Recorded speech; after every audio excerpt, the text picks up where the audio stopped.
सुप्रभात प्यारे बच्चों। हिंदी की कक्षा में आप सभी का स्वागत है। बच्चों, द्वितीय सत्र समाप्त हो चुका है और हमने तृतीय सत्र के पाठ्यक्रम की शुरुआत कर दी है। और तृतीय सत्र में हमने अब तक क्या पढ़ा? अब तक हमने पढ़ा पाठ 10 पाठशाला, और पाठ 10 पाठशाला के हमने कठिन शब्द, शब्दार्थ और समस्त लेखन कार्य भी पूरा कर लिया है। अब इसके पश्चात आज हम पढ़ेंगे पाठ 11 गोबर बादशाह। तो बच्चों, गोबर बादशाह इस शीर्षक से आपको कुछ समझ में आ रहा है? बिल्कुल सही, गोबर बादशाह। इस पाठ से इनफैक्ट हम यह कह सकते हैं कि गोबर बादशाह इस शीर्षक से सबसे पहले जो एक बात समझ में आती है वह यह है कि आखिर गोबर जैसी चीज़, जो एक तरह से हम कह सकते हैं गाय की जो पॉटी होती है, वह हालांकि हम इसका इस्तेमाल करते हैं लीपा पोती करने में, उपले बनाने में, है ना, लेकिन गोबर जैसी चीज़ बादशाह कैसे कहलाई? आखिर वह देवताओं के देवता कैसे कहलाई? आखिर लोगों ने गोबर को इतना सम्मान कैसे दे दिया? यही इस पाठ में बताया गया है बच्चों, हमारा देश पूरी तरह से अंधविश्वास के गिरफ्त में है। हमारे देश में चारों ओर अंधविश्वास फैला हुआ है, जैसे बिल्ली का रास्ता काट लेना, घर से बाहर निकलते वक्त अचानक किसी का टोक देना, या घर से बाहर निकलते वक्त किसी का छींक देना, या फिर रात में कुत्ते या बिल्ली का रोना। इन सब बातों को हम आज भी अशुभ मानते हैं और इसे अंधविश्वास से जोड़ते हैं। तो बच्चों, ये तो ऐसी चीज़ें हैं, ऐसी सामान्य सी चीज़ें हैं जिसे हम अंधविश्वास नहीं कह सकते हैं, क्योंकि यदि बिल्ली हमारे घरों के आसपास रहती है तो निश्चय ही वह हमारे सामने से कई बार गुजरेगी, वह रोड रास्ते पर से भी जाएगी। यदि हमारे घरों के आसपास कुत्ते बिल्ली रहते हैं तो वह रात को भी भौंकेंगे। हो सकता है उन्हें चोट लगी हो और वह दर्द से करहा रहे हो और हम इसे अंधविश्वास मान ले, है ना। घर से बाहर निकलते समय अचानक यदि हमें किसी ने टोक दिया तो हम सोचते हैं कि अब तो हमारा काम बिगड़ जाएगा, यानी हम पहले ही नकारात्मक सोच जो है खुद पर हावी कर लेते हैं। या घर से बाहर निकलते वक्त किसी का छींक देना, अब ये तो एक क्या कह सकते हैं, एक सामान्य सी चीज़ है कि छींक तो किसी को भी आ सकती है, और यदि वह किसी के घर के बाहर निकलने के दौरान आती है तो हम इसे अंधविश्वास मान लेते हैं, जो कि पूरी तरह से गलत है। और ऐसे ही न जाने कितनी बातों से हमारा समाज आज भी घिरा हुआ है बच्चों। पाठ 11 गोबर बादशाह, इस पाठ में यही बताने की कोशिश की है कि किस तरह गोबर को बादशाह मान लिया जाता है और गोबर को देवताओं के देवता मान लिया जाता है। इस पाठ में जो जितने भी पात्र हैं, इस पाठ में उन पात्रों के माध्यम से यही बताने की कोशिश की है कि एक एक कर सभी लोग अंधविश्वास की गिरफ्त में आ जाते हैं, और न केवल एक बल्कि एक से कई ज़्यादा लोग, फिर धीरे धीरे पूरा गांव और आसपास के गांव के लोग भी गोबर को देवता मानने लगते हैं। गोबर का मंदिर बनवा दिया जाता है, उनकी पूजा की जाती है, और यहाँ तक कि जिनके कारण गोबर के बारे में पता चला था, जिस बच्चे के कारण गोबर का आप कह सकते हैं गोबर के बारे में गोबर बादशाह का पता चला था, उसे भी बादशाहों का बादशाह मान लिया जाता है। तो यह पूरी तरह से अंधविश्वास है बच्चों। इस पाठ में पूरी तरह से यही बताने की कोशिश की है कि हमें अंधविश्वास से बचना चाहिए। इस पाठ की जो सीख है वह यही है कि हमें अंधविश्वास नहीं करना चाहिए और हमें हर बात को सोच समझकर ही आगे बढ़ना चाहिए, है ना। तो आज का जो पाठ है, पाठ 11 गोबर बादशाह, इस पाठ का आज हम केवल वाचन करेंगे और इस पाठ का स्पष्टीकरण मैं आप लोगों के समक्ष करूंगी अगली कक्षा में। तो चलिए बच्चों, हम बढ़ते हैं आगे। देखिए, आपको यह एक चित्र दिखाई दे रहा है। यह एक गाय है और यह उसके जो साइड में आपको एक और चित्र दिखाई दे रहा है, यह है गोबर। तो किस तरह से जो गोबर है वह बादशाहों का बादशाह बन जाता है, देवताओं का देवता बन जाता है, यही इस पाठ में बताने की कोशिश की है बच्चों।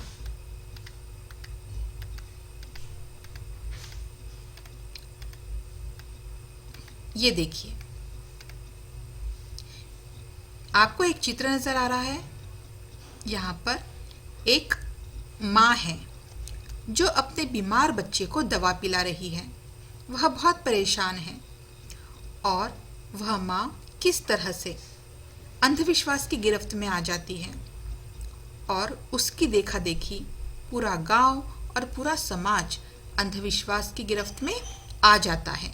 यही इस पाठ में बताने की कोशिश की है बच्चों, पाठ का वाचन करने के पूर्व हम पाठ में आने वाले कठिन शब्द एक बार पढ़ लेंगे। आपको प्रत्येक शब्द 3-3 बार पढ़ना है बच्चों। जैसे बीमार, बीमार, बीमार, वैद्य, वैद्य, वैद्य, डॉक्टर, डॉक्टर, डॉक्टर, अगरबत्तियाँ, अगरबत्तियाँ, अगरबत्तियाँ, चबूतरा, चबूतरा, चबूतरा, कृपा, कृपा, कृपा, संगमरमर, संगमरमर, संगमरमर और श्रद्धा, श्रद्धा, श्रद्धा। यानी मैंने यह प्रत्येक शब्द 3-3 बार क्यों पढ़े हैं? मैंने यह शब्द 3-3 बार इसलिए पढ़े हैं ताकि आप भी प्रत्येक शब्द को कम से कम 3-3 बार पढ़ें और इसका उचित उच्चारणाभ्यास करें। चलिए अब हम हमारे पाठ की ओर बढ़ते हैं। पंढरपुर गांव में एक औरत अपने लड़के के साथ छोटे से घर में रहती थी। एक दिन गंदा पानी पीने से लड़का बीमार पड़ गया। सभी गांव वाले औरत को मनो दीदी कहकर पुकारते थे। मनो दीदी वैद्य जी की दवा लड़के को पिला चुकी थी, पर लड़के की तबीयत ठीक होने में ही नहीं आ रही थी। कोई दवा काम नहीं कर रही थी। जो भी मिलता यही पूछता था, मनो दीदी ठीक हो गया क्या तुम्हारा लड़का? वह दुखी होकर कहती, कहाँ, कोई फायदा नहीं। सभी उसको कोई ना कोई सलाह देते। कुछ ही दिनों बाद गांव में एक डॉक्टर आया। डॉक्टर की दवा से लड़के को थोड़ा आराम मिला। एक दिन मनो दीदी डॉक्टर से दवा लेकर लौट रही थी कि रास्ते में बुधिया मिल गया। बुधिया को सभी से मजाक करने की आदत थी। वह पूछने लगा, मनो दीदी क्या हाल है लड़के का? मनो दीदी ने वही उत्तर दोहरा दिया, कुछ ठीक नहीं बेटा, तुम ही कुछ बताओ। वहीं पास में एक खुले मैदान में पीपल का पेड़ था। पेड़ के नीचे अक्सर गायों का झुंड आकर बैठ जाता था, इसलिए पेड़ के आसपास खूब गोबर बिखरा रहता था। बुधिया ने उसी गोबर की ओर इशारा कर मजाक ही मजाक में कह दिया, देखो वह गोबर देवता हैं, देवताओं के बादशाह, वहां जाकर माथा टेक कर मनौती मांग लो, सब कुछ ठीक हो जाएगा। बेचारी मनो दीदी, उनके पास कोई रास्ता ही नहीं था। हालांकि वह डॉक्टर से इलाज तो करा रही थी, किंतु वह इतनी परेशान थी कि उन्हें लगा कि इलाज करने के साथ साथ क्यों न मैं बुधिया की बात मान लूं, और उन्होंने वैसा ही किया। उन्होंने क्या किया, पीपल के पेड़ के नीचे जो गोबर पड़ा था उसे भगवान मान लिया और वहां जाकर वह रोज पूजा करने लगी। मनो दीदी ने वैसा ही किया।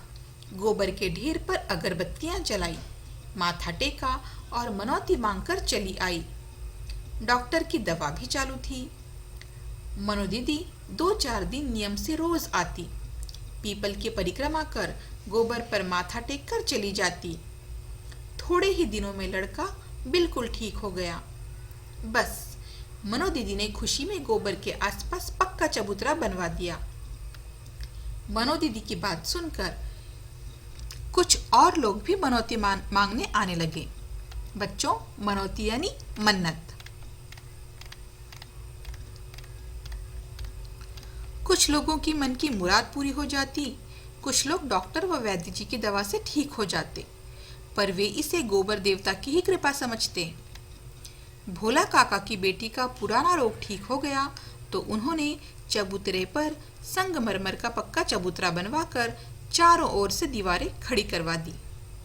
देखिए बच्चों, जब मनो दीदी का बेटा ठीक होने लगा तो मनो दीदी ने खुशी में आकर क्या किया, पीपल के पेड़ के नीचे जो गोबर बिखरा हुआ था उसे भगवान मान बैठी और वहां उन्होंने एक पक्का चबूतरा बनवा दिया। और जब उसी गांव के भोला काका, जो काफी बूढ़े थे, उनकी बेटी को कोई पुराना सा रोग था जो ठीक नहीं हो रहा था, लेकिन डॉक्टर की दवा से या वैद्य जी की दवा से अब वह रोग ठीक होने लगा। किंतु भोला काका को भी यही लगने लगा कि जब से वे उस गोबर देवता की पूजा करने लगे हैं तब से उनकी बेटी ठीक होने लगी है। और इसलिए भोला काका ने क्या किया, उस चबूतरे के आसपास वह चबूतरा जो कि मनो दीदी ने बनाया था, मनो दीदी के बनाए हुए चबूतरे के आसपास उन्होंने चारों ओर से संगमरमर की दीवारें खड़ी करवा दी और एक मंदिर ही बनवा दिया। अब एक बार गांव से एक साधु जा रहा था। उसने देखा कि मैदान के बीचों बीच पक्का कमरा बना हुआ है, पर देखभाल करने वाला कोई नहीं है। बस वह वहीं रुक गया। अब वह रोज उस स्थान की सफाई करता, अगरबत्ती जलाता, गोबर बादशाह के मन गढ़ंत किस्से लोगों को सुनाता था। अब आसपास के गांव के लोग भी वहां श्रद्धा से माथा टेकने आने लगे। अब तक तो केवल मनो दीदी ही अंधविश्वास की चपेट में थी, फिर धीरे धीरे भोला काका और उस गांव के समस्त लोग अंधविश्वास की चपेट में आने लगे। धीरे धीरे अंधविश्वास इतना फैलता चला गया कि न केवल उनके गांव के बल्कि आसपास के गांव के लोग भी वहां पर गोबर बादशाह के मंदिर में आकर माथा टेक कर जाने लगे। और जैसा कि अभी हमने पढ़ा, वह जो मंदिर था वह खाली था और वहां से ऐसे ही कोई निकम्मा सा साधु, महात्मा, ढोंगी, बाबा ऐसा जा रहा था। अब जब उसने देखा कि यहाँ पर एक मंदिर बना हुआ है और यहाँ इस मंदिर की देखभाल करने वाला कोई नहीं है, तो उसे तो काफ़ी, उसकी तो खुशी का ठिकाना न रहा, क्योंकि उसे आसानी से रहने के लिए अब एक छत मिल गई थी। अपना पेट भरने के लिए मंदिर में जो चढ़ावा आता था वह उसे मिलने लगा, लोग पैसा चढ़ाने लगे जो उसे मिलने लगा, और अब वह लोगों को अपनी ओर आकर्षित करने के लिए गोबर देवता के मन गढ़ंत किस्से सुनाने लगा। अब अक्सर उस मंदिर में सुबह और शाम को उस साधु महात्मा के जो ढोंगी किस्से सुनने के लिए, मतलब झूठे किस्से सुनने के लिए गांव के लोग आने लगे और उन्हें यह लगने लगा कि यह जो गोबर देवता के जो किस्से सुना रहे हैं वह पूरी तरह से सच है, और वह प्रत्येक किस्से को सच मानने लगे। जैसे ढोंगी महात्मा जो था, ढोंगी साधु महाराज जो था, वह क्या करता था, गोबर देवता के अपने मन से गढ़े हुए कोई भी किस्से लोगों को सुनाने लगा ताकि लोग धीरे धीरे गोबर देवता पर भरोसा कर ले। और इसी तरह आसपास के गांव के लोग भी उस मंदिर में आने लगे, और चूंकि अब वहां पर लोग आने लगे तो वहां पर दुकानें सजने लगी, और अब फूल वाले, चाट वाले, धूप अगरबत्ती वाले और प्रसाद की छोटी छोटी दुकानों वालों ने भी अपनी दुकानें लगा ली, और अब वहां पूरी तरह से मैदान भर गया इन दुकानों से।